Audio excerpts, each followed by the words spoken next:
सिंहधार रात्रि भी चली गले राजार मंदिर आगे अटकाइले जे बाबा सत्यवीर कहती जे सत्यवीर शुण मोर बाणी मरिय पुत्र तार लेख ए क्षणी विधि बोले यही कथा किपरि लेखिबी राज्य जाक दुखे जे हेबे पराभवी फकीर बोले न जदि यह न लेखिबे 80,000 मेघ जाई प्रजा को खाइबे तापरे विधाता शीघ्र चली गले यही क्षणी मरिब जे कुटीरे लेखिले विधाता बोइले पुत्र दोष नाही मोर यही क्षणी मृत्युलाभ हुअरे कुमार विधाता चलिला परे कुमार मरिला क्षीर देवाकू जासी राणी की डाकिला कि क्षीर दे देवता को प्राण नाही तार क्रंदन उठिला राणी हंसपुर राजा राणी बेनिजन करते क्रंदन तेणे छाड़ी गलु आरे आम प्राण धन राजा राणी बेनिजन करते रोदन तेणे छाड़ी गलु आरे सवाल नंदन मात्र मंत्री भद्र जने प्रबोधी होइले समसाने कुमार को नहीं न चलिले या शुणी महाराजा लोकरे कहिले भंडार सहित सुना सिंधुक आड़िले सिंधुक सहित सत्य बेलिया बने पुत्र को शुआई देले सर्वतत्व क्षणे आन सद करी सर्वे फेरी जे आसिले मन दुखे सर्वजने उपास रहिले आपरे जहा कहे सत्यनारायण पचारती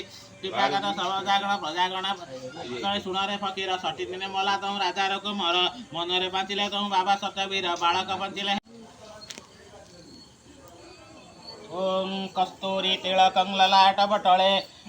वक्ष तले कौस्तुभं नासाग्रे गजमौतिकंकर तले वेणुकरे कंकणं सर्वांगे हरिचंदन सुललित कंठे च मुक्तावळी गोपसी परिवेश